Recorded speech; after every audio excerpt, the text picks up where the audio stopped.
Welcome back. In this next video, I will be sharing with you the Healing You principles, the perception that is possible for you to hold in order to live this way of being. Most people have been familiar with the Albert Einstein quote around the definition of insanity, is doing the same thing over and over and expecting a different result.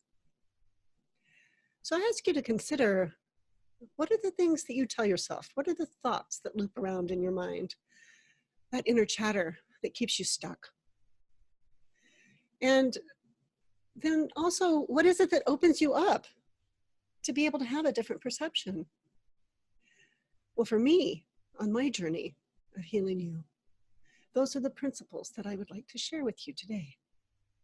So let me start by sharing my screen with you. So, 4 key principles that are used by heart-centered people to nurture amazing relationships and have meaningful conversations.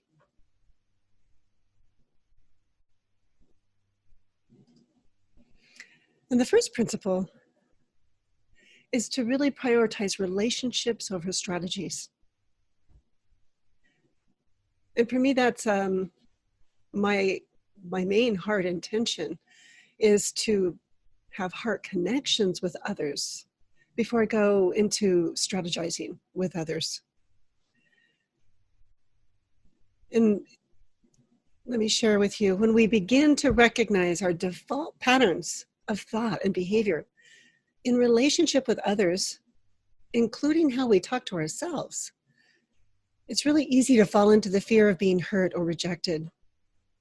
Those are our attachment patterns that begin to emerge when we're in relationships with other people.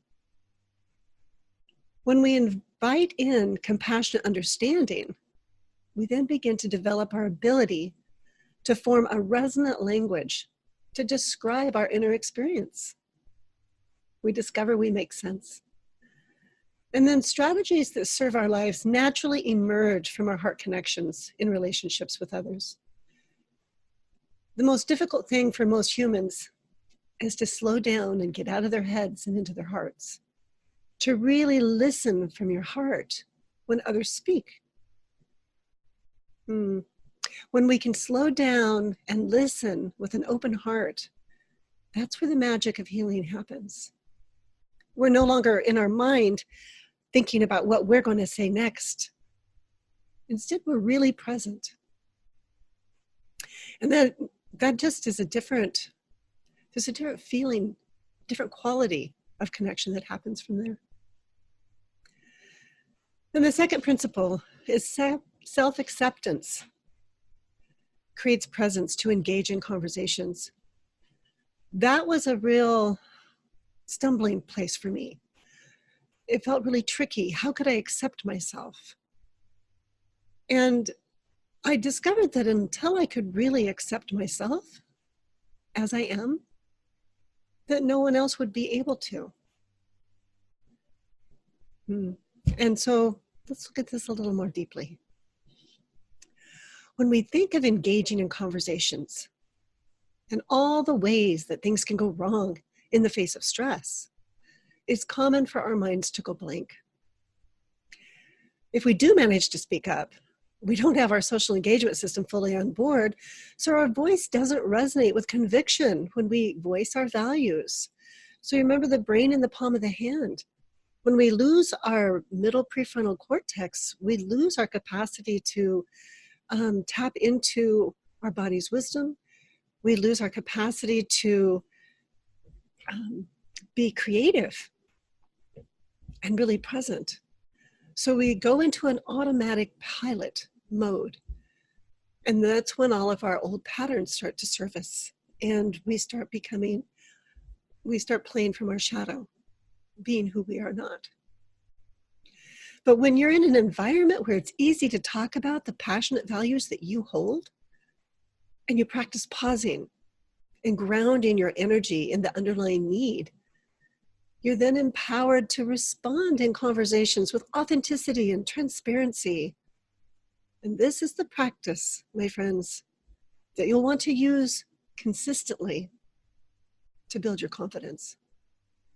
When you are willing to be who you really are, you cannot get it wrong.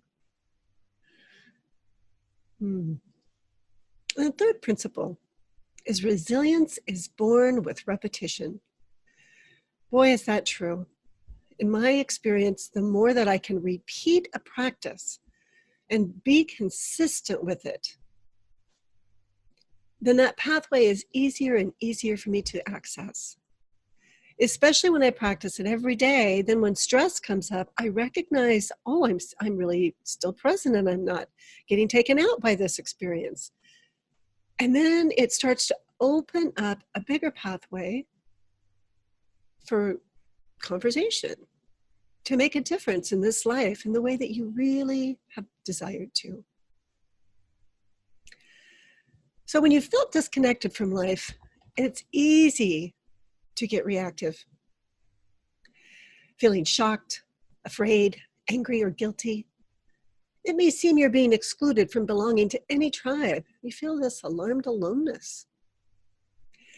But when you practice generosity in thought, word, and deed, you have a practice that strengthens your connection with life, which clarifies your purpose as you stay on the path of your personal journey.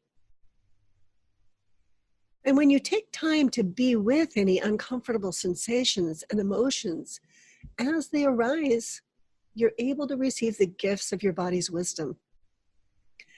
And this practice actually grows your window of welcome with repetition, which means that the emotions or the situations which used to make you really uncomfortable no longer make you uncomfortable.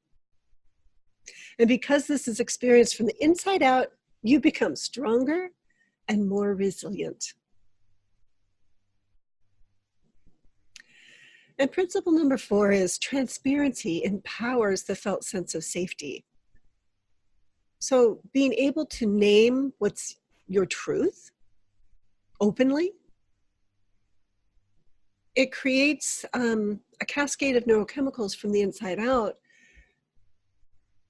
where you can be known and know others in a new way, where it's safe to be known. You don't have to hide or pretend to be something you're not anymore. So too many people in our world haven't been given freedom of choice. Their life experience was mapped out for them, and they believed there was only one door open to them. They were told which one they were supposed to walk through, and they were told who they were to become, who they were supposed to be in the world. When we allow another person into our personal space and trust they will understand what it's like to be ourselves, that takes courage. And yet life is all about our connection. And when that connection happens in an open, safe container, exploration and new discoveries are possible. And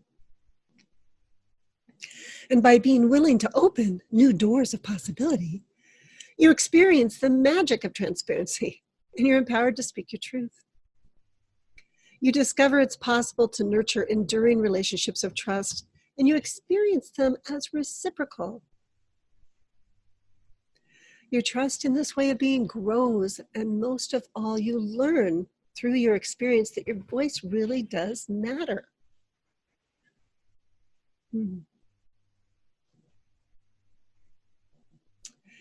So in the next video, I'll walk you through the skill sets that are required to move from our hearts to take authentic action. So there's several practices that will support us along this pathway. And having support along the way really makes the journey much more enjoyable. I look forward to seeing you there.